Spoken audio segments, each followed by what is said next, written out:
Vous êtes où, vous êtes où, vous êtes où, vous êtes où? Ah, vous êtes là. Oh là là, qu'est-ce que vous parlez allez à Jacques Taès. Aujourd'hui, Cap d'Agde, acte 2, un beau rendez-vous, l'EFEB. Le musée de l'EFEB, on va rejoindre Marc, l'EFEB, vous allez voir, c'est merveilleux. On y va ?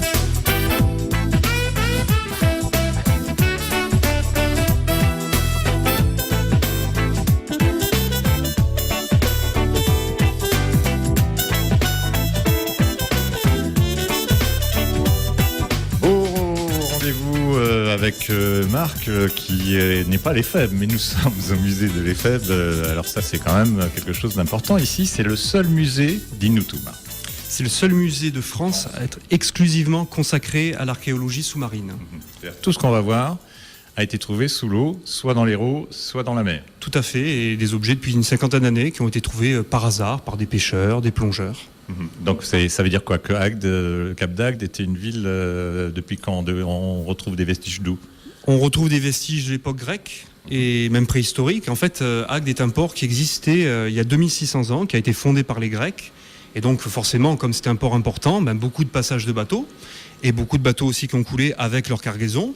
Donc voilà pourquoi on trouve beaucoup d'objets comme des amphores. Des amphores. Alors des amphores, on trouve des œuvres d'art, on trouve de la matière première, c'est-à-dire des métaux, on retrouve des objets qui appartiennent à l'équipage, des encres, on retrouve des bois d'épave également. Et la fierté?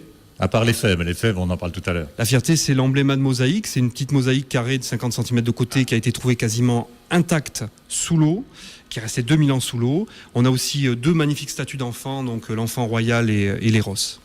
L'Héros a vécu ce que vivent les Rosses, mais là, on va rejoindre l'EFEB. Ah non, il est là-bas.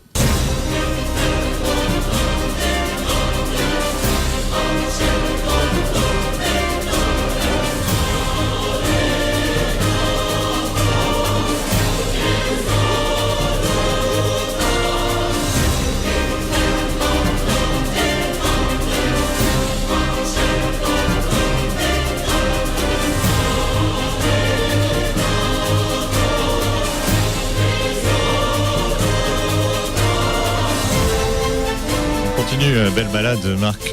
Alors vous avez vos petits préférés. On parlera de ce personnage dans quelques instants. Oui, mon préféré, c'est l'enfant royal, qui est une magnifique statue qui a été trouvée en 2001 et qui représente Césarion, donc le fils de Jules César et de la reine Cléopâtre. Qui a mal fini. Qui a mal fini parce qu'il a été assassiné sur ordre de son cousin Octave. Pour prendre le pouvoir. Belle animation aussi, c'est sympa ça. Oui, on a mis en place une borne holographique pour permettre aux visiteurs de comprendre pourquoi cette statue c'est Césarion, avec quelque chose de très visuel, de très sympa.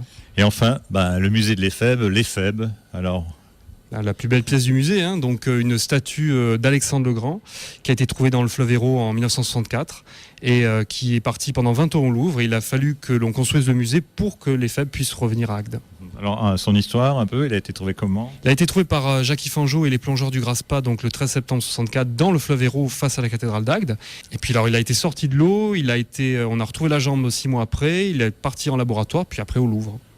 Et là, vous l'avez enfin récupéré parce qu'il fallait faire un musée, c'est ça? Malraux voulait qu'il y ait un musée pour cet EFEB. Malraux voulait qu'il y ait un musée d'archéologie sous-marine à Agde, ce qui était normal, et donc il a fallu attendre 20 ans pour que ça se fasse. Alors donc tout est sous l'eau, était sous l'eau et maintenant dans le musée. Ce musée, il est ouvert toute l'année? Il est ouvert toute l'année, tous les jours, du lundi au dimanche, sauf le mardi. D'accord. Merci Marc, l'EFEB.